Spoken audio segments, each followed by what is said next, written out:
Après ce constat négatif que vous faites sur le résultat du Conseil constitutionnel, quelle sera la suite? Qu'est-ce que vous allez faire concrètement? C'est à ça que nous nous attendons tous ici, en fait. Merci. Bonsoir, madame, messieurs les conférenciers. Bonsoir à tous.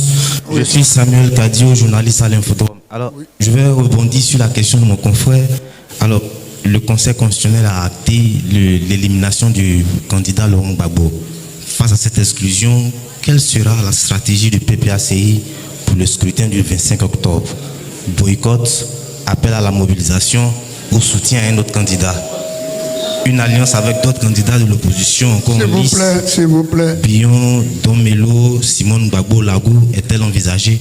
Merci. Elle dit la primauté de la Constitution. Elle parle de primauté de la Constitution sur le code électoral. Ensuite, elle dit que le code électoral a été adopté par référendum. Est-ce que c'est juste? Les élections présidentielles toujours en Côte d'Ivoire. Après la déclaration de la liste définitive aux élections présidentielles d'octobre 2025, le rejet de la candidature de M. Laurent Gbagbo et de M. Tidjane Thiam, une conférence de presse a été organisée pour savoir quelles sont les raisons principales pour lesquelles leur dossier ou bien leur candidature a été rejetée. Alors, suivez la conférence de presse. Après ce constat négatif que vous faites sur le résultat du Conseil constitutionnel, quelle sera la suite? Qu'est-ce que vous allez faire concrètement? C'est à ça que nous nous attendons tous ici, en fait. Merci. Merci. Question directe. Samuel de l'Infodrome. Alors, bonsoir, madame, messieurs les conférenciers. Bonsoir à tous. Je suis Samuel Kadio, journaliste à l'Infodrome. Alors, je vais rebondir sur la question de mon confrère. Alors, le Conseil constitutionnel a acté l'élimination du candidat Laurent Gbagbo. Face à cette exclusion, quelle sera la stratégie du PPACI pour le scrutin du 25 octobre? Boycott, appel à la mobilisation ou soutien à un autre candidat? Une alliance avec d'autres candidats de l'opposition encore en lice, s'il vous plaît. Billon, Domelo, Simone Gbagbo, Lagou, est-elle envisagée? Merci. Merci, chers confrères de l'Infodrome. On va passer la parole à Petit Baya de La Voix Originale. Merci. Yannick Baya de La Voix Originale. Tout à l'heure, quand on a vu l'élément vidéo de Madame Nanaba Kamara, elle dit la primauté de la Constitution. Elle parle de primauté de la Constitution sur le code électoral. Ensuite, elle dit que le code électoral a été adopté par référendum. Est-ce que c'est juste? Deuxième question, le président Laurent Gbagbo a eu plus de 54 000 parrains. Quel est le quota qu'il devrait avoir normalement pour que son dossier soit recevable? Pex, on a bouclé les 3 questions. S'il vous plaît, vous pouvez répondre.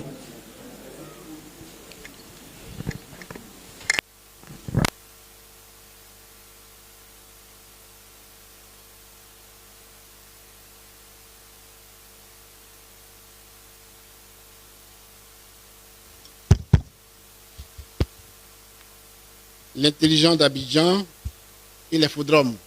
C'est bien ça, hein, Samuel? La question directe, réponse directe.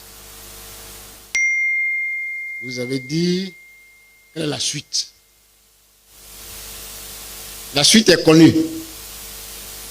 La suite, c'est la lutte que nous avons commencée, qui va continuer jusqu'à ce que on rentre dans nos droits, jusqu'à ce que la Côte d'Ivoire respecte les droits de ses citoyens et que le pays soit libre, et que les Ivoiriens soient libres, et que nous obtenions un pays de paix, un pays de cohésion.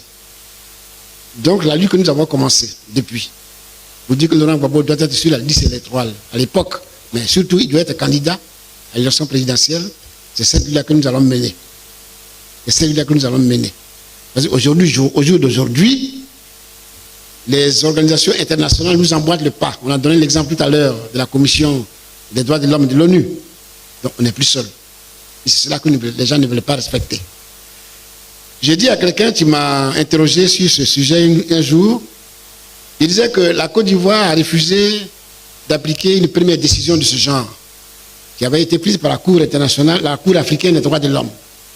La Côte d'Ivoire a refusé d'appliquer, et la Côte d'Ivoire est sortie de la Commission des droits de l'homme et du peuple de l'Union africaine. J'attendais aujourd'hui que la Côte d'Ivoire sorte des Nations Unies. C'est ça que nous attendons. Donc la dame qui a prononcé son verdict doit appliquer, elle a dit avant moi, la décision de la Commission des droits de l'homme de l'ONU. Donc la bataille politique va continuer. À cela, il faut ajouter la bataille politique concernant le 4e mandat du président Ouattara. Vous savez ce qu'on a dit sur le 4e mandat? Nous sommes aujourd'hui engagés à lutter contre ce 4e mandat. Donc, chers amis, la question directe, réponse directe. Voilà ce que je peux dire. Ça rejoint la stratégie dont a parlé Infodrome. Nous avons le temps de mettre des stratégies en place, mais ce n'est pas ici qu'on va vous parler de notre stratégie. Nous sommes un parti politique qui se respecte. Donc, ce genre de dossiers, les règles au niveau du parti politique. Nous avons le temps. Nous sommes aujourd'hui 9 septembre. Les élections ont lieu le 25 octobre. Nous avons le temps de malaxer tout ça et venir vous dire un jour ce qu'on a décidé. Pour l'heure, nous sommes dans la lutte politique pour, disons, le refus du 4e mandat et pour la candidature du président Laurent Gbagbo. Je vous remercie. Merci, je vais répondre aux 2 dernières questions. Alors, est-ce que la loi a été adoptée par référendum? La loi initiale, oui. Ce qu'on indiquait, c'est qu'elle a été adoptée par référendum et ensuite modifiée par un certain nombre d'ordonnances, dont la dernière est une ordonnance prise par M. Alassane Ouattara. Mais en réalité, ça change quoi?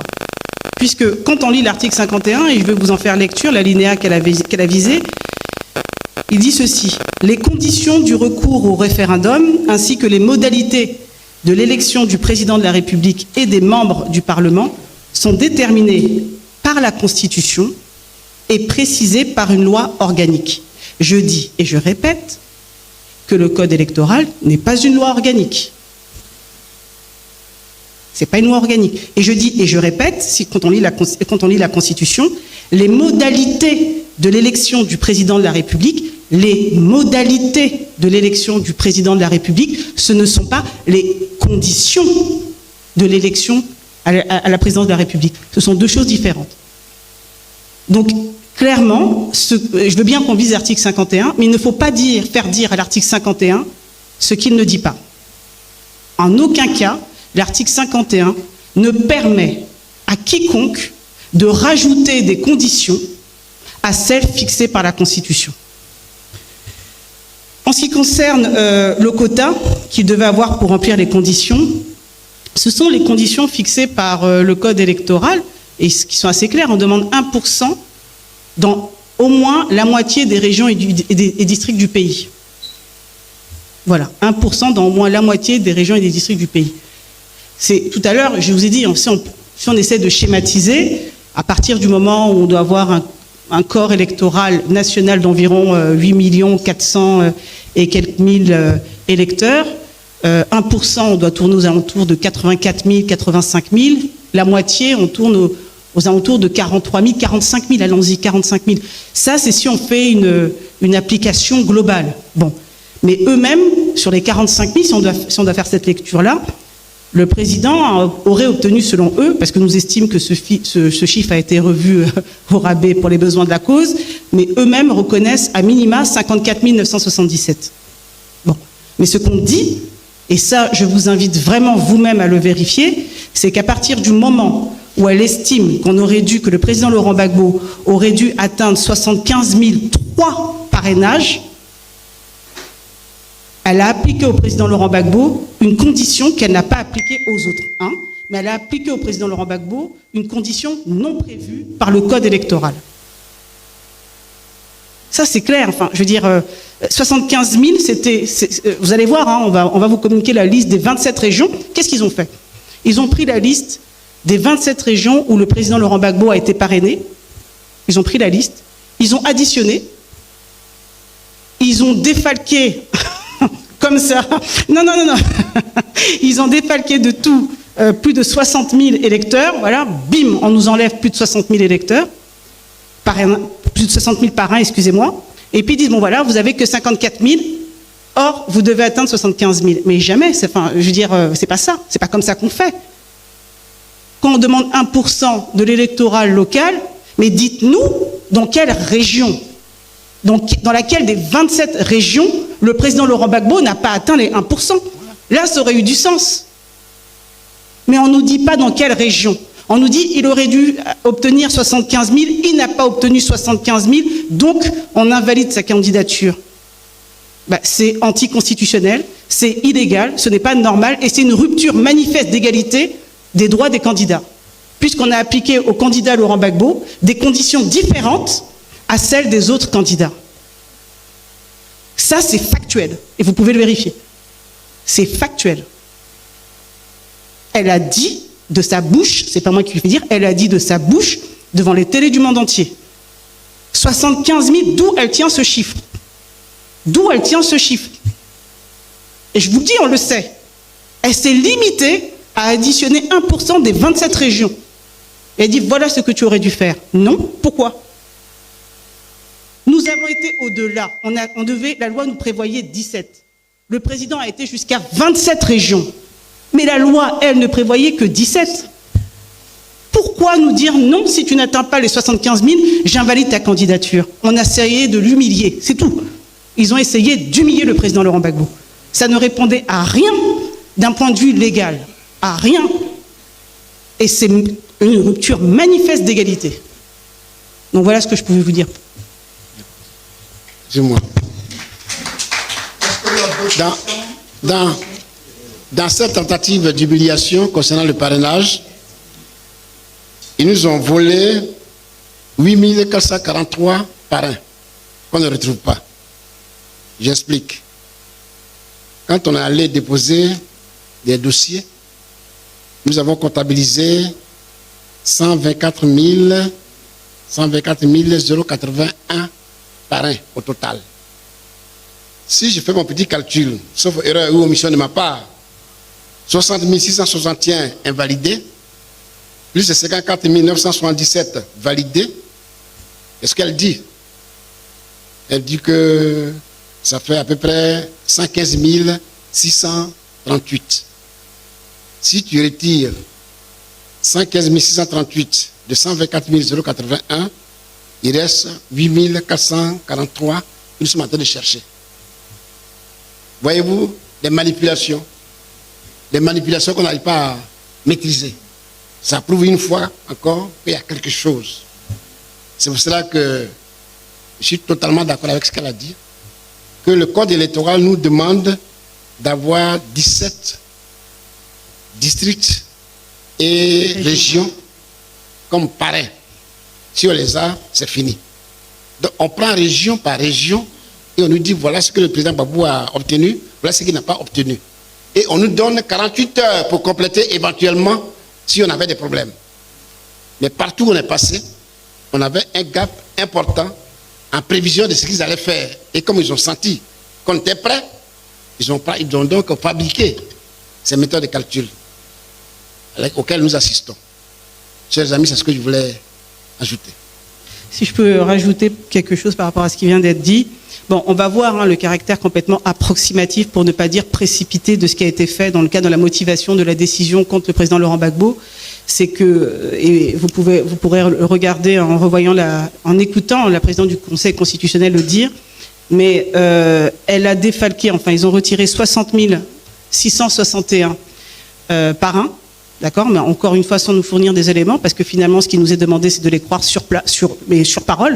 Donc, on peut quand même émettre un sérieux doute à les croire sur parole au regard de tout ce qu'on vous a indiqué précédemment. Mais en tout cas, ils nous demandent de les croire sur parole et ils ont défalqué, selon les chiffres qu'ils ont donnés, 60 661. Sauf que lorsque vous faites même l'addition de ce qu'elle relève en faux numéro de pièce d'identité, faux numéro d'électeur, etc., on tombe à 60 611. C'est-à-dire que même dans leurs calculs, ils ne sont pas justes. Les calculs sont vraiment totalement approximatifs. C'est pour vous dire que, quelque part, ça trahit une certaine précipitation. Je ne parlerai pas, je n'irai pas plus loin parce qu'il s'agit quand même, et c'est grave, de notre Conseil constitutionnel, et c'est dramatique pour la Côte d'Ivoire. C'est vraiment dramatique. Mais en tout cas, ce qui est flagrant, c'est vraiment le fait qu'on a voulu neutraliser le candidat Laurent Gbagbo. Donc voilà ce que je voulais rajouter. Merci beaucoup. Bien, dernière liste, s'il vous plaît. Oui, vous, monsieur.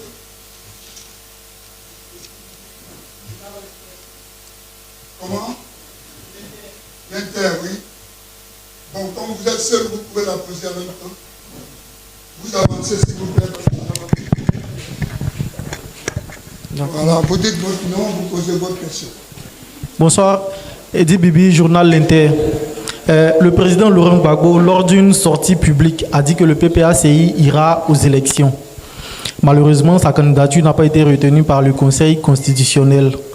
On sait aussi que récemment, au sein du PPACI, il y a eu une polémique sur la candidature des précautions qui a été proposée par Awa Domelo, lequel d'ailleurs a vu sa candidature validée par le Conseil constitutionnel, contrairement à d'autres. Donc, au regard de cette situation, vu que les décisions du Conseil constitutionnel ne sont pas susceptibles de recours, est-ce que désormais le PPACI envisage de demander à M. Awa Domelo d'offrir sa candidature au PPACI, sa candidature de précaution, comme il l'avait proposé auparavant?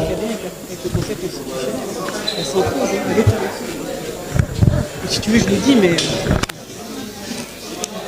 C'est bon? Merci beaucoup. Monsieur le ministre, on a une seule question. D'accord. Et c'est la dernière. D'accord. Merci beaucoup.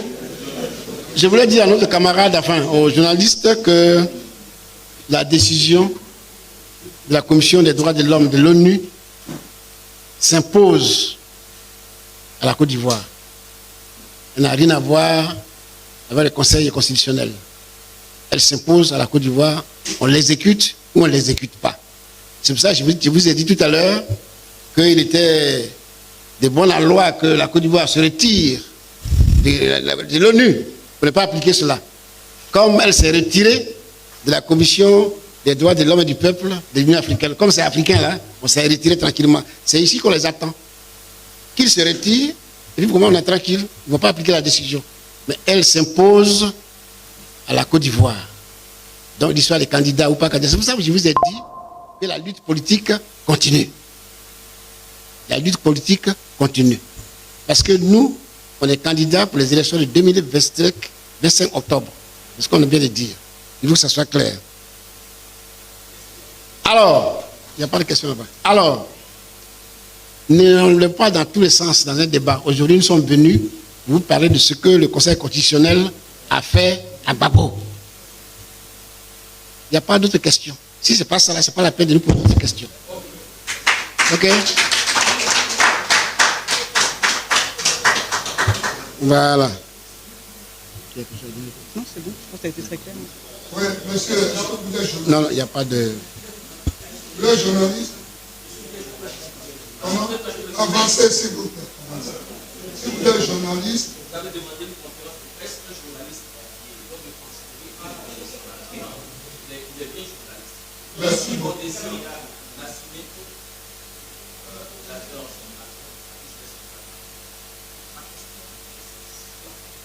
On lit en tant que Laurent Gbagbo exige deux postes la sont égales. Et dans tout ce que l'opposition faut-il s'associer un fond commun?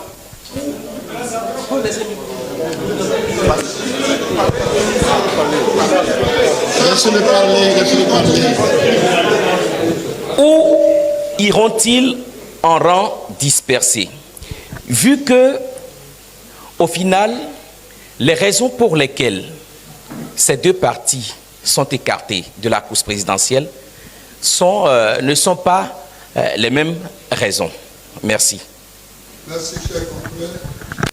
Merci bien, monsieur l'observateur de la vie politique. Nous avons déjà un front commun. Le front commun que nous avons, c'est le PDCI-RDA, le PPACI. Je ne sais pas si vous étiez là, mais on a déjà fixé les bases de notre rapprochement avec le PDCI-RDA, et c'est dans cela que nous sommes. Des autres aspects, je vous ai dit ici qu'on est venu à une conférence de presse où le Conseil constitutionnel a spolié le président Laurent Gbagbo de ses droits. C'est cela que nous sommes venus parler. Les autres aspects, là, on a le temps d'en parler. Ce n'est pas pour cela que nous sommes ici aujourd'hui, mais comme vous voulez que l'opposition soit ensemble, nous, les grands ténors de l'opposition, PDCI, RDA et PPACI, nous sommes déjà ensemble dans ce que vous avez appelé vous-même front commun. C'est ça qui est d'actualité. Maître, il y a quelque chose à ajouter avant que... Non, je pense que tu as tout dit. Hein, parce que je ne sais pas s'il y a... Merci, camarades. Je vais conclure. Je vais conclure en disant que pour nous, il n'y a pas d'autre alternative concernant la candidature du président Laurent Gbagbo. Nous sommes convaincus que le président Laurent Gbagbo sera candidat à l'élection présidentielle. Je vous le dis clairement. Parce que ce n'est plus nous qui le disons. Ils sont ses propres gars qui le disent. Des gens avec qui M. Ouattara a travaillé pour être au pouvoir en Côte d'Ivoire. Ils sont les mêmes personnes qui le disent aujourd'hui. Vous savez ce qui s'est passé en 2010, 2011, en Côte d'Ivoire. Le président Laurent Gbagbo est, j'allais dire, envoyé jusqu'à La Haye après Korogo. Il y a passé 8 ans comme prisonnier. Il est sorti, blanchi totalement. Il a passé 2 ans en exil. Il est rentré en Côte d'Ivoire. Donc, ce monsieur-là, qui hier a été vilipendé par le monde entier, on reconnaît aujourd'hui sa valeur d'homme intègre. Il a bravé la justice internationale, il est revenu. C'est cette même justice internationale qui dit à M. Ouattara, pour parler de la commission des droits de l'homme, il faut que le président Laurent Gbagbo soit candidat à l'élection présidentielle. Nous allons poursuivre cette voie, dans cette voie, en disant ce que nous avons toujours dit, mais nous allons nous focaliser sur cela, d'abord. Et deuxièmement, nous avons une bataille à mener contre le 4e mandat de M. Ouattara. Ça a été dit et c'est clair. Là aussi, nous allons continuer la même lutte politique. Vous l'a dit, nous menons la lutte politique pacifique selon les règles, selon la Constitution, selon les moyens que la Constitution nous donne. Parce qu'on est trop vite allé en besogne quand ces choses vont les noyer. Nous mènerons cette lutte selon les moyens que la Constitution de la Côte d'Ivoire met à notre disposition. On va la mener crânement jusqu'au bout. C'est pour cela que, en guise d'appel, nous avons lancé aux camarades militants du PPACI, aux camarades militants du PDCI-RDA, parce que nous sommes dans un front commun, aux sympathisants, aux démocrates de Côte d'Ivoire, c'est de tout faire pour que nos droits soient respectés. C'est de tout faire pour faire barrage au 4e mandat. Parce que si on utilise, si on ne fait rien et que le 4e mandat prospère, c'est notre pays qui s'est confronté à des problèmes futurs. On ne le dit pas pour Laurent Gbagbo seulement, on le dit pour la Côte d'Ivoire. On le dit pour la Côte d'Ivoire. C'est-à-dire, si on se joue à ce jeu-là et que tout cela prospère, c'est le pays que nous voulons construire là, que nous sommes nous-mêmes en train de détruire. C'est pour ça que nous nous battrons pour que la constitution ivoirienne soit respectée. Je vais répondre à quelqu'un qui a dit que la décision de la constitution n'est recours, non. Et en dernier recours. En dernier recours. Dernier recours, décision de dernier recours. Nous sommes à Côte d'Ivoire. Hein. Ici, les constitutions sont susceptibles de recours. Ici à Côte d'Ivoire, les décisions du Conseil constitutionnel sont susceptibles de recours. Vous êtes jeune, donc vous n'avez pas encore peut-être appris ça, mais on ne l'a pas entendu, mais on sait, on est ici. C'est le seul pays où la Constitution, le Conseil constitutionnel décide et le lendemain on dit non, il faut dire autre chose. Ça s'est passé ici. Donc, entre nous, soyons humbles et avançons tranquillement pour notre pays. Je disais donc non. Excuse-moi, justement par rapport à ça, parce que ce que tu dis est tellement juste, c'est tellement juste. Et puis il faut quand même rappeler, parce qu'on a tendance à l'oublier, mais le Conseil constitutionnel n'est pas au-dessus de la Constitution. Le Conseil constitutionnel n'est pas au-dessus de la Constitution. Donc quand le Conseil constitutionnel viole la Constitution, il se décrédibilise et perd toute légitimité. Merci. Merci beaucoup. Merci beaucoup. Donc, chers amis, nos militants, nos sympathisants, tous les démocrates, leur demandons de rester vigilants. De rester vigilants. Et que nous-mêmes, en tant que parti politique, dans les jours à venir, nous allons nous réunir pour avoir donné la conduite à tenir face à cette situation.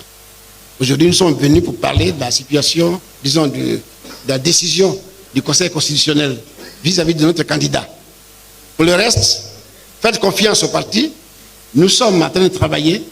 Nous allons réunir les instances du parti et on vous reviendra pour ce qu'on a à faire. Merci d'avoir suivi la vidéo. On se retrouve très prochainement pour une nouvelle chronique. Ciao.